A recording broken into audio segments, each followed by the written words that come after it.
एक कायदे तज्ञ म्हणून मी तुम्हाला एक प्रश्न विचारतो. एक विधानसभा अध्यक्ष ठीक आहे, ते आपण थोडं बाजूला ठेवू.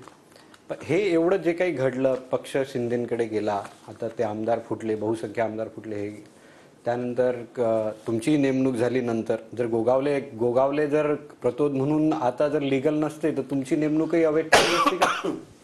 चुकीचा समज आहे. हा, अध्यक्षांची नेमणूक हे सभागृह करतं. हा, आणि सभागृहच्या मेजॉरिटीवरती अध्यक्ष निवडून येतात. मला पडलेली मतं तुम्ही जर बघितलीत तर 167 मतं मला पडली आहेत.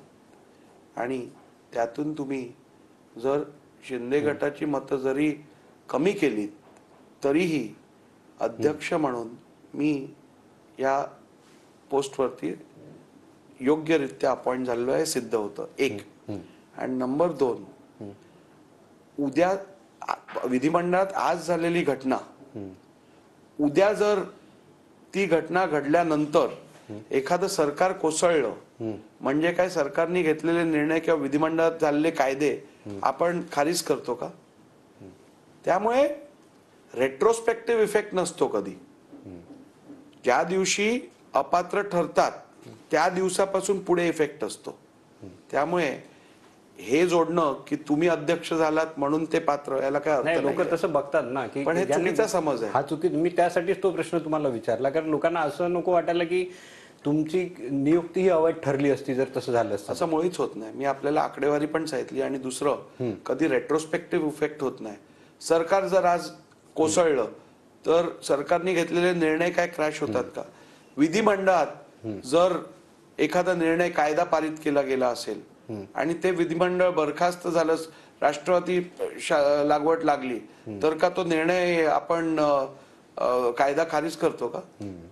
आता तुमच्याशी एवढं बोलल्यानंतर मला थोडंसं एक याच्यातून एक सार असा निघतो का की तुमची प्रॉपर्टी असो काही असो, त्या प्रत्येक गोष्टीची तुम्ही नोंद ठेवायला पाहिजे. नोंद नाही ठेवली, ती जर अपडेट प्रत्येक गोष्ट तुम्ही नाही केली तर उद्या कोणीही त्याच्यावर क्लेम करू शकतो. नाही, याचा अर्थ एवढाच निघतो की तुम्ही जे ठरवलं असेल तुमच्या मनात किंवा पक्षाच्या संविधानात, त्याच्या अनुसार तुम्ही काम केलं तर तुम्हाला अडचण होत नाही. म्हणजे ही तांत्रिक कायदे, पक्षाचे कायदे तुम्ही व्यवस्थित पाळले पाहिजे. ही तांत्रिक बाब झाली नाही, ही मॉरल आणि लीगल रिस्पॉन्सिबिलिटी झाली. जर संविधानात दिलंय त्याच्या विरुद्ध जाऊन तुम्ही जर कारवाई केलीत, उद्या म्हणजे पक्षात शिवसेनेत मनमानी कारभार चालू होता असं त्याचा अर्थ होतो. मनमानी कारभार होता की नव्हता हे ठरवायचा अधिकार माझ्याकडे नाही आणि मला ठरवायचं गरजही नाही. मी आपण विचारलेल्या प्रश्नाचं उत्तर देतोय की अशी परिस्थिती अवॉइड करण्यासाठी काय करावं. अशी परिस्थिती अवॉइड करण्यासाठी आपल्या पक्षाच्या संविधानानुसार आपण कार्य करावं. तुमच्या निर्णयाला तुम्ही कसं बघता, म्हणजे तांत्रिक की नैतिक? माझा निर्णय कायदेशीर आहे. तांत्रिकही आहे, कायदेशीरही आहे. कारण तांत्रिक नसेल तर ते कायदेशीर नैतिकही आहे आणि नैतिकही आहे संपूर्णपणे. एक कायदे तज्ञ म्हणून मी त्यावेळेस तो प्रश्न विचारणार होतो. एवढं जे महाराष्ट्रात काही घडलं गेल्या या वर्षात, तर हे जर उद्धव ठाकरेंनी राजीनामा दिला नसता तर हे सगळं नाट्य घडलंच नसतं का? मी विधानसभा अध्यक्ष म्हणून नाही विचारत, कायदे तज्ञ म्हणून तुम्हाला काय वाटतं? नाही, मला वाटतं माझं अंडरस्टँडिंग या विषयातलं थोडं वेगळं आहे. सुप्रीम कोर्टाने जो आदेश दिलेला की फ्लोर टेस्ट घेतली, फ्लोर टेस्ट ची मागणी केली किंवा फ्लोर टेस्ट घ्यायला सांगितलं राज्यपालांनी, तो निर्णय चुकीचा होता. कारण फ्लोर टेस्ट घेण्यासाठी जी परिस्थिती लागते ती परिस्थिती उद्भवली नव्हती. इनफॅक्ट त्या उत्तरातच मी घेतलेल्या निर्णयाला समर्थन मिळतं. सुप्रीम कोर्ट काय म्हणतंय की केवळ आमदार मीटिंगसाठी गेले नाही किंवा आमदारांनी वेगळी भूमिका घेतली म्हणजे त्यांनी पक्ष सोडला असं होत नाही. बरोबर.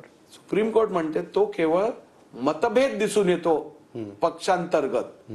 आता मीच तो अप्लाय केला की आमदार गुवाहाटीला गेले, आमदार मीटिंगला आले नाही. सुप्रीम कोर्ट स्वतः म्हणतंय हे कृत्य म्हणजे काय पक्ष सोडण्याचं कृत्य नाहीये. पण तेच मी म्हणालो तर सगळं ट्रोलिंग होतं. तरी पण तुम्ही माझ्या प्रश्नाचं उत्तर नाही दिलं की ठाकरेंनी जर राजीनामा दिला हा, नसता तर तर हे त्या सगळं उत्तरावरती घडलंच येतो आता मी. हा. तो खरं माझ्याशी निगडीत नाहीये, नाहीये, म्हणून माझा तुमच्याशी- इंटरेस्ट त्याच्यात जास्त नव्हता. हा. माझा इंटरेस्ट होता माझ्या विषयाबद्दलचं सांगणं. पण आता राज्यपालांच्या विषयावरती मी येतो. राज्यपालांना जे सुप्रीम कोर्टाने सांगितलं की तुमच्याकडे कुठचा आधार हा. नव्हता फ्लो टेस्ट मागवण्यासाठी, हा. त्यावरती माझं म्हणणं असं आहे की राज्यपालांचा इव्हेंच्युअल निर्णय हा त्यांच्या सब्जेक्टिव्ह सॅटिस्फॅक्शन वरती असतो. म्हणजे जर का मला वाटलं की एखादं सरकार हे यांनी मेजॉरिटी गमावली आहे, तर माझा नैतिक राज्यपाल म्हणून माझा नैतिक जबाबदारी आहे की त्वरित ते सरकार ज्यांनी मेजॉरिटी गमावली आहे त्याला काम करायला न देणं, म्हणून फ्लो टेस्ट मागवणं. उद्या जर फ्लो टेस्ट झाली असती हा. आणि त्यात जर उद्धव ठाकरे फ्लो टेस्ट मुख्यमंत्री म्हणून पराजित झाले असते, हा. तर कोर्ट म्हणालं असतं का की राज्यपालांनी घेतलेला निर्णय चुकीचा होता?